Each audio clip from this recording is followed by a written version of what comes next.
नमस्कार मित्रांनो, पुन्हा एकदा तुमचं स्वागत आहे इन्फो मराठी 24 या यूट्यूब चॅनलवर। मित्रांनो, सीनियर सिटीजनसाठी एक अत्यंत महत्त्वाची बातमी घेऊन आलेलो आहे। बातमी आहे सीनियर सिटीजनसाठी सरकारकडून 5 मोठे गिफ्ट। मित्रांनो, काय आहे या बातमीमध्ये नक्की बघूया। पण त्याआधी जर तुम्ही आपल्या चॅनलवर नवीन असाल तर चॅनलला सबस्क्राईब करून बाजूला दिलेल्या बेल आयकॉनला नक्की क्लिक करा। व्हिडिओ जर कामाचा आणि महत्त्वाचा वाटला तर व्हिडिओला लाईक करून आपल्या मित्रपरिवारासोबत नक्की शेअर करा। आणि हो मित्रांनो, व्हिडिओला शेवटपर्यंत नक्की बघा जेणेकरून तुमच्याकडून कोणतीही माहिती सुटणार नाही।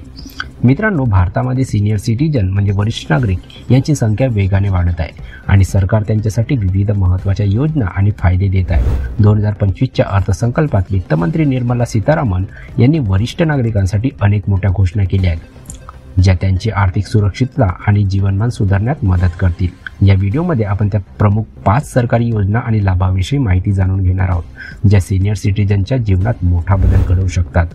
मित्रांनो, सरकारने वरिष्ठ नागरिकांच्या आर्थिक, आरोग्य आणि सामाजिक सुरक्षिततेसाठी विविध योजना आणल्या आहेत। खाली या योजनेचा सारांश दिलेला आहे।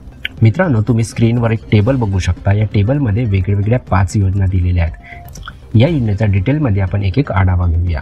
पहिली आहे आयकर सूट मर्यादेत वाढ। मित्रांनो, 2025च्या अर्थसंकल्पात वरिष्ठ नागरिकांना दिलासा देण्यासाठी आयकर सूट मर्यादा 7 लाखावरून 12 लाखापर्यंत वाढवण्यात आली आहे। याचा अर्थ असा की आता वरिष्ठ नागरिकांना 12 लाखापर्यंत वार्षिक उत्पन्नावर कोणताही कर द्यावा लागणार नाही। या निर्णयामुळे त्यांचा आर्थिक ताण कमी होईल आणि बचतीला प्रोत्साहन मिळेल। दुसरा आहे नॅशनल सेव्हिंग स्कीम म्हणजे NSS वर करमाफी। नॅशनल सेव्हिंग स्कीम NSS मधून पैसे काढताना कोणताही कर आकारला जाणार नाही। हा नियम 29 ऑगस्ट 2024 पासून लागू झाला आहे। यापूर्वी ही कर माफी केवळ खातेदाराच्या मृत्यूनंतरच मिळत होती, मात्र आता नियमित पैसे काढतानाही ही सूट लागू होईल।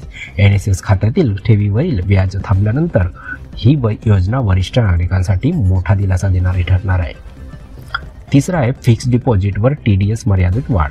मित्रांनो, सरकारने फिक्स्ड डिपॉझिट आणि इतर खात्यावरील व्याजावर लागू असलेली TDS कपातीची मर्यादा 50,000 रुपयावरून 1 लाखपर्यंत वाढवलेली आहे। याचा अर्थ असा की जर कोणत्याही वरिष्ठ नागरिकाचे वार्षिक व्याज 1 लाखापेक्षा कमी असेल तर त्यावर TDS कपात होणार नाही। हा नियम 1 एप्रिल 2025 पासून लागू होणार असून त्यामुळे त्यांची रोकड प्रवाह म्हणजे कॅश फ्लो सुधारेल। चौथा आहे राष्ट्रीय वृद्धावस्था पेन्शन योजना।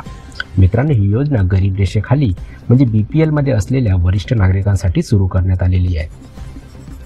60 ते 79 वर्षे वयोगटातील लाभार्थ्यांना 200 रुपये प्रति महिना पेन्शन दिली जाते।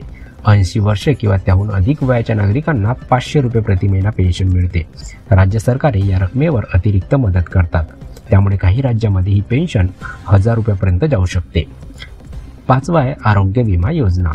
मित्रांनो, सरकारने 70 वर्षे किंवा त्याहून अधिक वयाच्या वरिष्ठ नागरिकांसाठी 5 लाखापर्यंत मोफत आरोग्य विमा देण्याची घोषणा केली आहे। ही योजना कॅन्सरसारख्या गंभीर आजारापासून संरक्षण देईल। याशिवाय कॅन्सरसाठी लागणाऱ्या औषधावरील कर कमी करण्यात आलेला आहे, त्यामुळे उपचार अधिक परवडणारे होतील। तर मित्रांनो, कशी वाटली कामाची आणि महत्त्वाची बातमी? जर बातमी कामाची आणि महत्त्वाची वाटली असेल तर व्हिडिओला लाईक करून आपल्या मित्रपरिवारासोबत नक्की शेअर करा।